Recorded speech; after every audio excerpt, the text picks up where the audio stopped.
From the Depths is a game made by Brilliant Skies that released on the 7th of August back in 2014 to early access, and released fully on the 6th of November in 2020.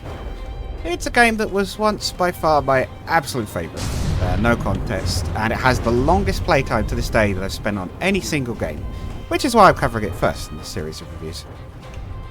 It's a game, as you can probably see from this footage, of my own, I believe, Gargant class versus the game's Excalibur class, about building warships, well, war machines in general, but ships were at least at first the main focus, with later increased support for submarines, helicopters, planes, airships, space vehicles. There's a lot.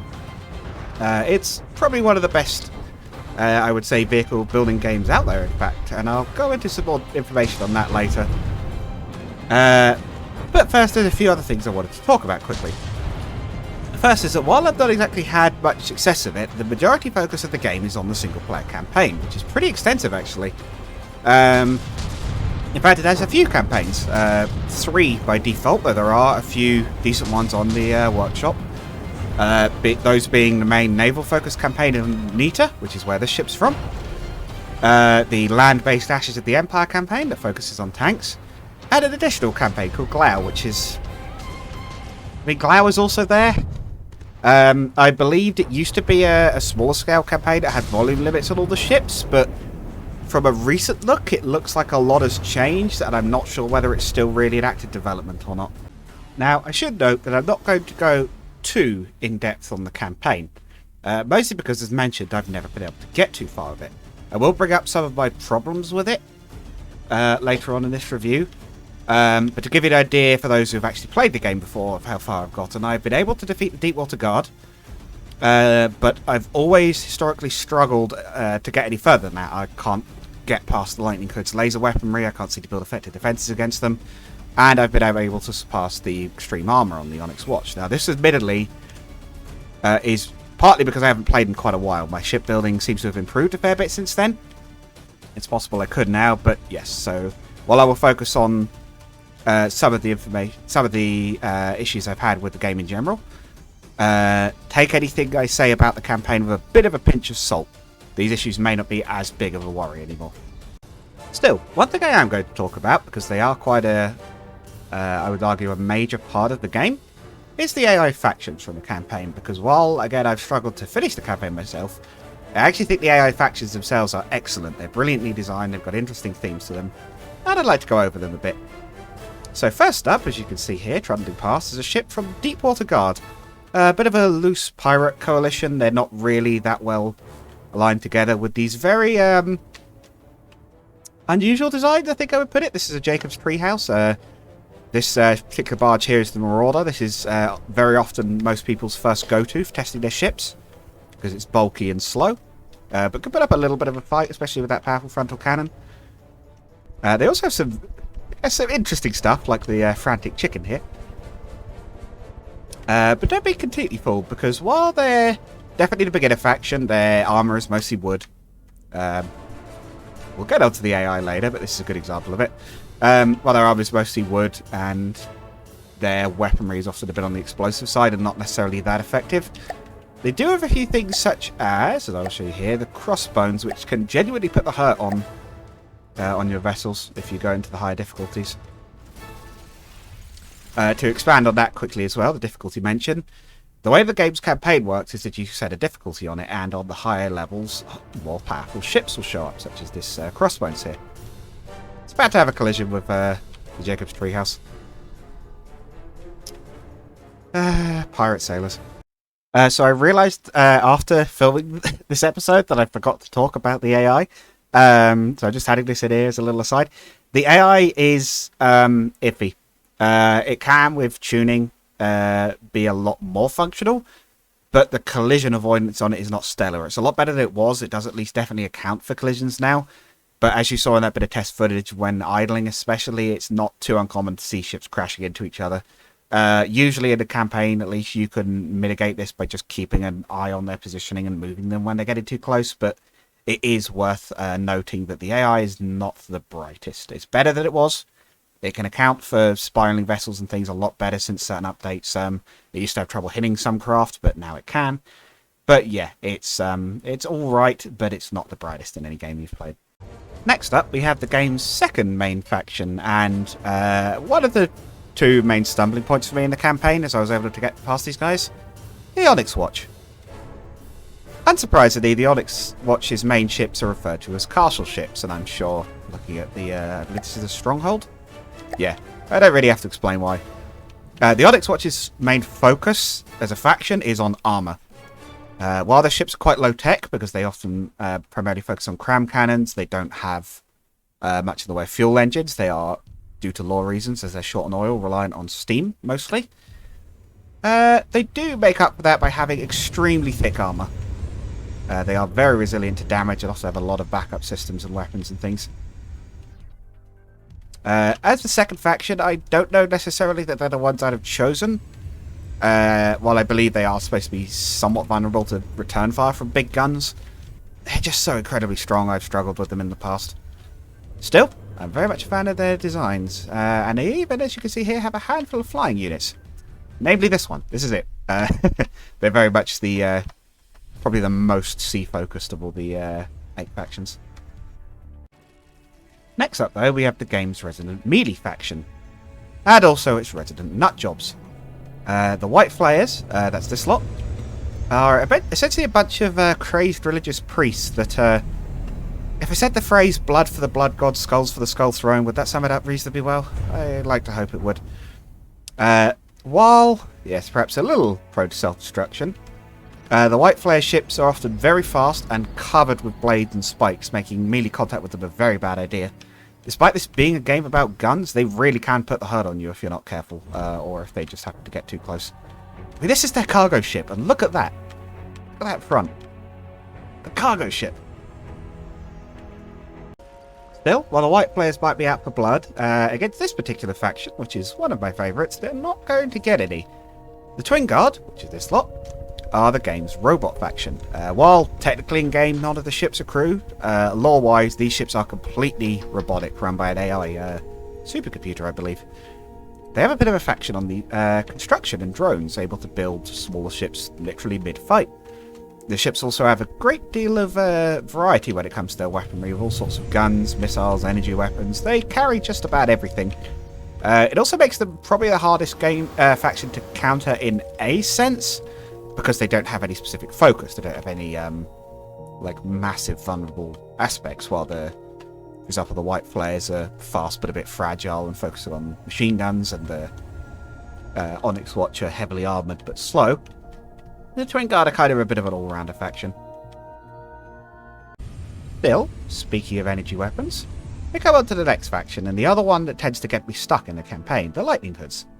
The Lightning Hoods are, when they're moving at least, this one appears to have decided to stop for a quick breather. When they're moving, the game's Speed Freak faction. Their ships are quick, often hydrofoils or straight up flying. Ships armed primarily with energy weapons, although I guess they've updated to start having railguns now. No, wait, I tell a lie, they're just skinned to look like that. Those are lasers. Yes, relying primarily on laser weapons. I believe they might have some particle cannons stashed away in there too. The Twin Guard have, the Lightning Hoods, as mentioned, have very good long-range accuracy and energy weapons that your conventional defenses probably can't stand up against, which is one of my problems I've had with them in the past, in that I'm often not really prepared for fighting these guys after finding the Deepwater Guard, and thus don't really have a counter to all their energy weaponry. Next up, though, we have what is probably, if not my favourite, my second favourite faction in this game, the Steel Striders. Steel Striders are, in effect, the game's, if not realistic faction, semi-realistic faction. They're by far, as you can see by the design of the Excalibur, the closest to actual ships in design. Although a lot of their, especially their shark-focused sub-faction, have these much more futuristic designs, which is this thing. Reef Shark, apparently. Yeah, convenient, they even named it for me. With a focus on the sort of weapons you might expect to actually find on these ships, such as missile launchers, Sea-Wiz for defense, and the like. I'm very much fond of these. I just like their design, I like the aesthetic. I like how they operate. They're very conventional in design, but that doesn't mean that they're not well designed. These ships are indeed quite scary. And indeed, you might recognise this ship from the introduction to the video. Designing a ship that could beat the Excalibur was for a long time my main goal for this game, because this was one of my favourite ships in the game for a while. And as you probably said, I'm able to do that now. Still, now we get to what is actually my favourite faction in this game, the Grey Talons. The Grey Talons are a entirely airborne-based faction. They have no surface ships at all. And look at them, they're so pretty! I love the visual design on these guys. I like the colour scheme with the bronze and black, the red glow.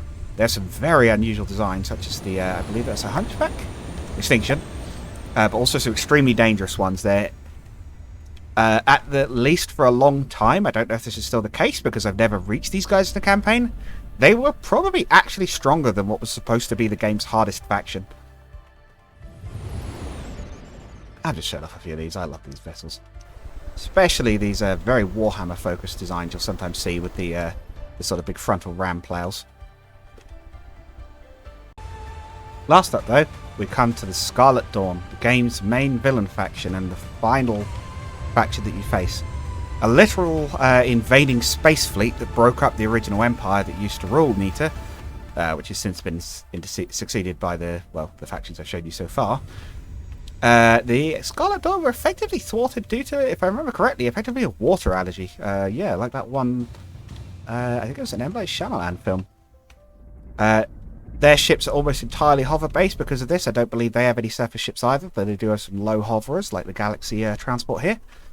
And they use everything. Any trick at their disposal, from EMPs to lasers to particle cannons to warp drives, that I don't believe any other faction uses as far as I'm aware. The Scarlet Dawn were literally, as far as I'm aware, designed to just be essentially a final challenge for the player. Can you beat the best we can come up with? I'm very glad I've never fought them because they're some pretty intimidating vessels. So, now that you see what could be built in this game, what about building things yourselves? Well, thankfully the editor is really good and very extensive. Though it takes a little while to get used to and you can control the editor with the mouse, I severely recommend you learn the arrow, or the keyboard controls I should say, because they're much quicker to get used to. Or not to get used to, sorry, to use once you are used to them. To start building something, you simply press the B key to place the first block. The W, A, S, and D keys will move stuff around, while the space and Alt keys move up and down. While the mouse look essentially dictates which direction the controls face. I'm not actually changing button, I'm just pressing the W key, and as you can see as I adjust the camera, it changes which direction it moves in. While the G key will rotate things to face the direction you're looking at. This is a very big time saver. To build blocks, you simply click to place stuff and right-click to delete them while the cursor is over them. You can also right-click to build backwards, essentially. It's a little hard to explain that beyond just saying that. The Shift key overwrites a block with the one you're holding. And while you're looking at an empty gap, the F key will fill the space. These are the main controls. There is a lot more. As you can see, if I show all this, there's a lot. But it gives you a good idea of the basics, and once you get the hang of these, you can build things very quickly. The fill key especially saves a lot of time. The N key, which is another critical one, activates mirror mode. Or, for example, if I go this way. Well, in fact, it actually won't place anything because there's nothing to place it on, but... like that. Yeah, so it will face the direction you're pointing in, and additionally, if you press the N key a second time, it switches to even symmetry. And a third time to delete it entirely. However, these are no good without the options you've got to place. And there's a lot. Now, I'll admit I have some mods installed by default. But a lot of these are in it by default. And there's a lot of blocks. If you see a green option, you click on it, there's some more under there. Yeah, there's a lot of blocks to place and a lot of materials. The basics, though, being glass, which is transparent but fragile. Alloy, which is a lightweight metal used for primarily aircraft and hovercraft. Wood is wood. It floats, it's cheap. It's bad, mostly. Metal is probably the standard building material. It could take a bit of a beating. But it weighs a lot more. Stone is mostly used for structures. It's cheap and it's quite resilient, but it's not got the strongest armor. But it's also very heavy. Lead is specifically designed to be heavy and weigh down creations for things like keels. Heavy armor is exactly what it sounds like. It's an extremely tough but much more expensive block that can take a very impressive beating. Much more so than the components it's protecting. And rubber is, while not very strong, it's immune to terrain collisions and also vehicle collisions. Not to melee weapons specifically, but if you bump into a ship and you put like a rubber donut around your ship, you won't take any damage. And as you can see, there's also a lot of smaller things, such as thin plates for decoration of various types. Connectors to... There's more of these than I thought there were. Nope, sorry, that's a mod conflict. And what the connectors are supposed to do is, yeah, look like a block, but with a no collision connector bit for, say, weapon hardpoints. ERA armor is explosive reactive armor for real-world tanks. It will absorb certain types of damage once and then break and needs repairing. Surge protectors protect against EMP damage, so they're best packed around your AA. Trusses for radars and things. These thin applique panels that are mostly designed, I believe, to deflect HESH rounds. Yes, HESH round protection. As in real life. There's a lot. They've taken a lot of inspiration from real life. Oh, what else could I forget? The half armor, half metal wooden deckings. But that's just the building blocks. That's just what you've got to make things from. The actual, just again, amount of options is huge. For example, water. You've got air pumps to keep an enclosed space full of air. You've got sails for your old-fashioned sailing ships in 2 different flavors. You've got rudders for steering. These are larger parts designed to be combined into multi-part extended rudders. It's a very quick example that they do need to be mounted on a spin block to be functional. Because yes, there's moving parts as well. You've got propellers for actually moving your ships around. You've got paddles for paddle wheels. Again, there's a huge amount. And then you get all the things like air parts, where you've got things like hot air balloons. Thought you could just deploy, but I guess that's changed. Here you go. Whoop. Most basic type of aerial propulsion, although they're very vulnerable to being shot. But you've also got things like the helium pump for filling in a closed space of hydrogen instead of air. You've got various light control surfaces for wings. Just so much. Heliblades, which are dedicated helicopter blades. Basically, they'll make your creation float once they're powered and spinning. Which I'll do for you now, but I know what it is. I need to actually power this creation. So speaking of powering your creation, how do you want to do that? You've got several options. You've got petrol engines, both some pre-made ones and the various components needed to put one together, because these are modular. You design them, and you can design them for efficiency, for just sheer output. There's also even like exhausts that can be used to cool them, because they can overheat if they're overstressed. You've got steam engines, which are sort of your traditional boilers. You can use them for everything from this example setup, which is used for battleship propulsion, to steam turbines designed for power generation for electric engines. There's a lot.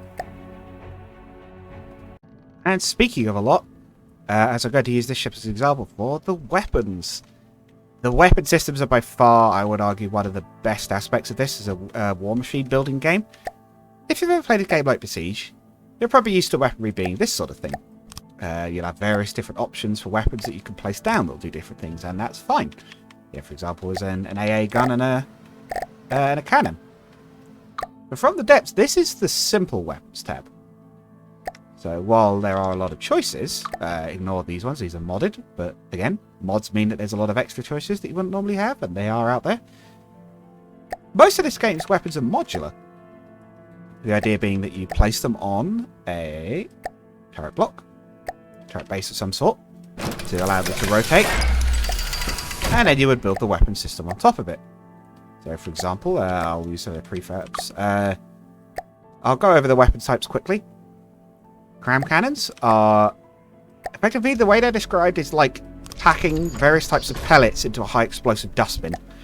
By adjusting which pellet types you fit into it, you can change what each shell will fire and what proportion. So, for example, if you fill it with hardener pellets and explosive pellets, and then a fusing box to set it to a penetration depth fuse, you can make a shell that pierces armor and then explodes. As a general rule, cram cannons are slow firing but quite powerful.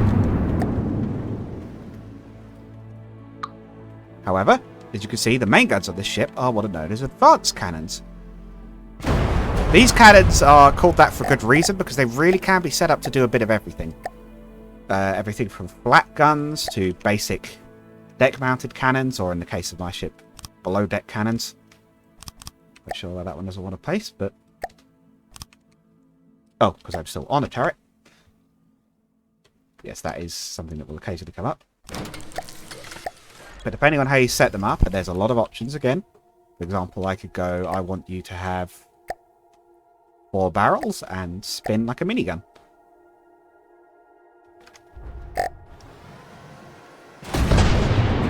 Although, because its fire rate is still limited, it will still fire at the same speed as the others. But that's another thing you could do. You could set limits on how fast you want them to fire. You can make them fire in bursts if you exceed their normal maximum fire rate, or you can have them do a continuous stream. There's just a lot you can do with them. And the shells themselves are also customizable. Rather than having the cram cannons where they essentially do it as a ratio, you actually just straight up design what kind of shells you want to make. And there's nearly everything from armor-piercing sabos to heat and Hesh rounds from real life. There's all sorts. And that's just the cannons. There's also missile weapons.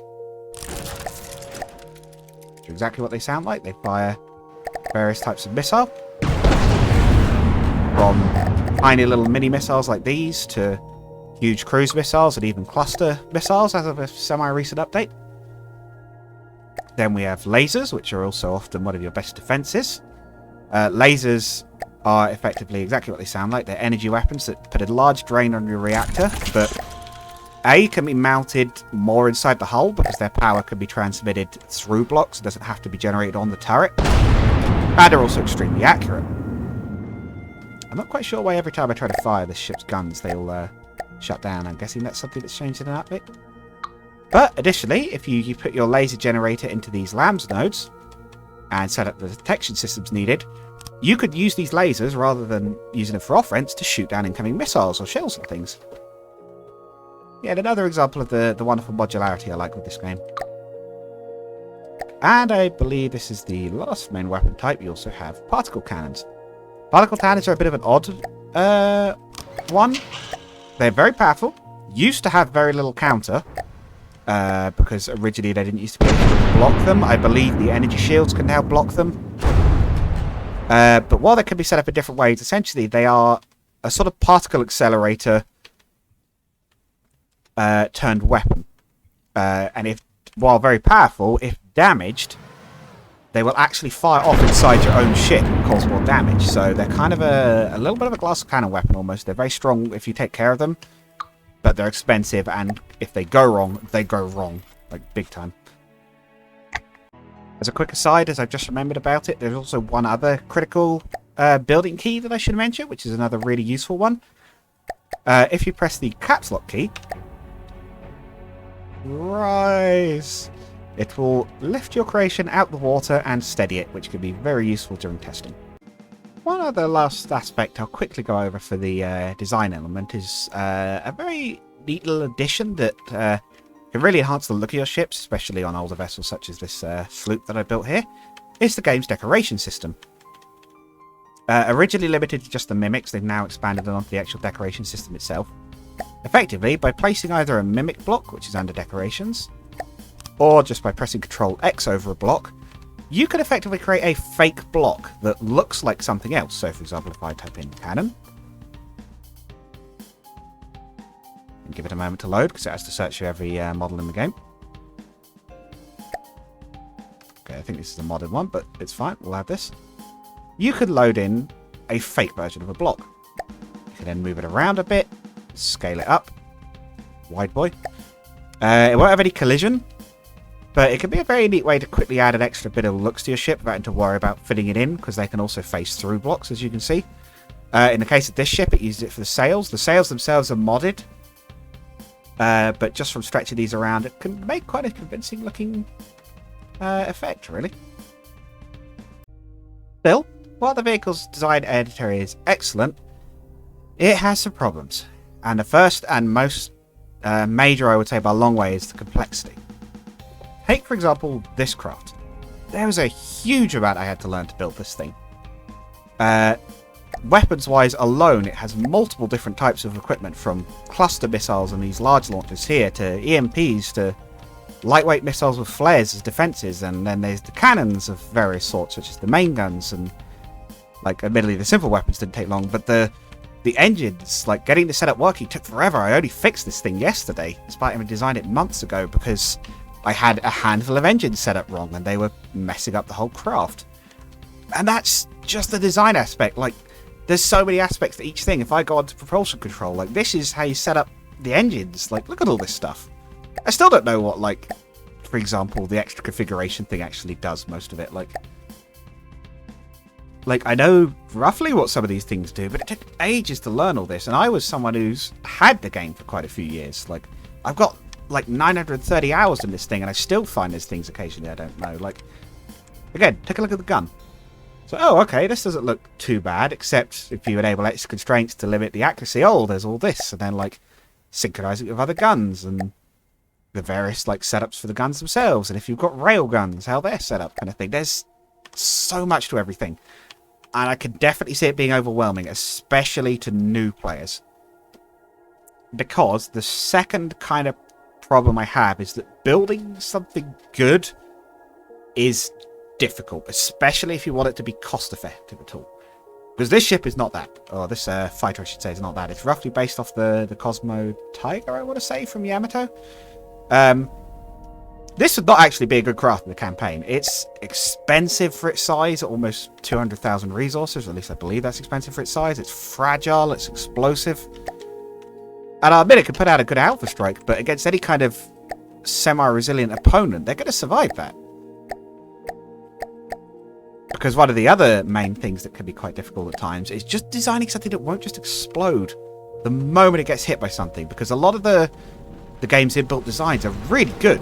They actually are quite good. Like, even when they've toned them down for the difficulty, they can be pretty strong. Now, admittedly, this one is struggling because it's a sailboat against, yeah, I did say quite a big alpha strike. But yes, the game can be very difficult. I find this unusual as someone who's spent, again, almost 1,000 hours in it, that I'm still often struggling with the game. Again, the campaign, which I've never pushed that far through. Now, I'm afraid I had to take a pause there a moment there to sort of consolidate my thoughts, because the difficulty thing kind of got me for a moment. But imagine all I've said so far about the difficulty, that it's difficult to make something efficient, and it's difficult to, like, design something good that might, you know, not just explode when it gets hit by something, because defenses can be a little bit tricky to work out. Now, this is combined with another problem in the campaign. And this is what stumped me before. It might have changed by now. It might be better. One of the problems I had with the campaign was getting past the second factions. On the map, you spawn fighting the Deepwater Guard. They're immediately hostile against you. They'll send creations in pretty swiftly, I think within about 5 or 10 minutes to fight you. They're not too bad. I've actually defeated the Deepwater Guard before. I got to their fortress and destroyed it. Fair enough. The problem is, the next two factions to fight are the Onyx Watch and the Lightning Hoods. The Lightning Hoods are one of the fastest factions in the game, and they're very difficult to hit with the weaponry you probably designed to beat the Deepwater Guard with their thin armor. And also, they definitely don't have any energy weapon defenses, because you don't need them. The Deepwater Guard don't have any, as far as I remember. So the Lightning Hoods are like, okay, that's a no-go, but they're in the direction you've been pushing. Your natural momentum to push to the Deepwater Guard base pushes you in that direction. But maybe you go, okay, I can't beat the Lightning Hoods, maybe I should fight the Onyx Watch instead. Well, they've got some of the strongest armor in the game. So whatever your creations that have been, that have, you know, managed to eventually defeat the Deepwater Guard, they're completely undergunned for fighting the Onyx Watch. They're really going to probably struggle to do much to them. And, like, yeah, you could design new ones, but you've started the fight at that point, kind of thing. And there's not much time to design in the campaign mode. You really are, if you're going to build ships for the campaign, you really absolutely are best coming into the designer mode and building them separately, which has, like, a little bit of a weird disconnect to me. It feels a little... it feels weird to me to fight them in the designer and be like, I've already made something that could beat these? I don't know. Maybe that's just me, but... yeah, it has a bit of a weird feel, the campaign. I don't know necessarily who I would actually suggest to be the second opponents. Maybe even like the Steel Striders and the the Twin Guard, the general factions, maybe, like the ones that are a bit all-round that could teach you some good, like, all-round design kind of thing to then fight the more specialized factions. I don't know for certain, but I feel like that's what I would do with it. Still, despite some issues with the campaign, they're not, and the difficulty, they're not the only issues this game has. I'm just showing off a little bit of the land campaign here.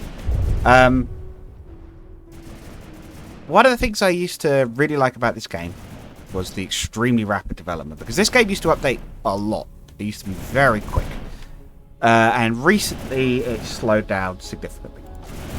A lot of features that have been promised at various points have simply never materialized. Plasma, fire, nuclear reactors, and a handful of other things have not. And part of that, at least recently, has been completely understandable, because the main developer is a man called Nick Smart.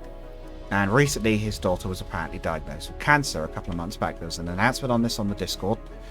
Now, supposedly, she's well set to pull through, but she's currently undergoing a fair bit of chemotherapy. So unsurprisingly, Nick himself has been very busy recently, and, you know, absolutely that takes priority, but it has slowed down the game's development. So new features are not the most common at the moment. They're not completely not happening, but they are slower than I would like. And I do find it a bit of a shame that we haven't got a lot of these things that have been promised for a very long time. I think you simply just have to temper your expectations a bit. It's possible they'll show up at some point in the future. The game does still get updates. It had the 3.3 update quite recently. But, yes. And another issue can be the frame rate. Well, not so much an issue here because I'm deliberately not spawning too much, and while the game is actually very well optimized for all it's doing, unsurprisingly, some of the larger ships are quite big, and when you get a lot of them out in one point, at the same time, the game begins to slow down. Now, the campaign actually has quite a good way of mitigating this. I'm also not quite sure what's happening here. I should just take a quick look at this. I think these have glitched. When you're in the campaign and a fight starts, it will take into consideration the forces that are fighting, and you set a volume limit, essentially, like how many blocks worth of volume do you want in this fight. And it will only load that much in from each side at once, so it should automatically balance the numbers. This keeps lag down, but it could be a bit weird. It sometimes might not necessarily... I think you can choose the spawn order for your ships, but what your opponent spawns might be a bit random. And it can be abused. Obviously, this is down to the player, but if you only bring a single large ship and your opponent is forced to use a bunch of small ships to fit the volume limit, you can definitely cheese it. That's down to you, how much fun you think you'll have with there, and it's just something to consider more. Still, despite the flaws that this game has, and there are certainly flaws, I still love it overall. I still think it is an excellent game. I think as a war machine building game, it is second to none. Although it might soon have a challenger in the form of Stormworks' weapon DLC, but that's not out yet. I think that his actual design side of it is excellent. I think you can create some incredible stuff. I mean, just look at this. I've set up a little bit of a melee here with a whole bunch of units. There goes an atomic bomb on whatever that was. I don't think anything beats it in that aspect of just being a cool war machine builder. Look at this weapon! What even is this? I've never seen a weapon like this before. This looks like I think it's just a whole bunch of lasers firing at once, but I've never seen anything like that. There's a whole bunch of short-range lasers. Yeah, it still surprises me to this day, and it still does get updated. Like, if you take the time to learn it, you can build, like, literally whatever crazy stuff you come up with. Like, I put that battleship from earlier, I put that on wheels. I turned it into a tank. Like, you could do some crazy stuff with it. I can't find it at the moment either, but it is in there somewhere. I'll load one of these in. It's probably bad. It's not even going to work. It's modded.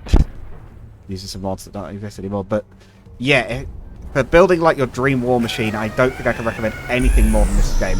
And that is enough for me, as someone who likes building things in games. Look at this. It's a train. It's the Mad Max train. Look at this. It's so cool. It's not doing anything. I think either something's wrong with it or it's actually meant to be a transport. But just the fact that this sort of thing is in here, like... So yes, go play it. I don't really think I need to say much more than that. Go play this game. Like, it needs more people knowing about it than it can. Almost no one I talk to has heard of this game, and it's a real shame. Like, more people should have. Again, 900 hours. I still haven't beat the campaign. 900 hours plus in, and I'm still happy to play more. And frankly, I think that says more about it than any of my review can. So yes, From the Depths. Go play it. And for those of you still hanging around, that is the review. We'll leave it on some less fighting footage, but just to quickly bring up, YouTube is kind of merciless to those that don't get engaged with their videos. So if you're feeling kind, leave any likes, comments, suggestions for things I could improve or games to review, perhaps in the comments. I also have my own game that I made myself called IORC. It's kind of like being the fire service, but you're dealing with space debris. I think you'll probably like that too. It's in the description. Go check it out.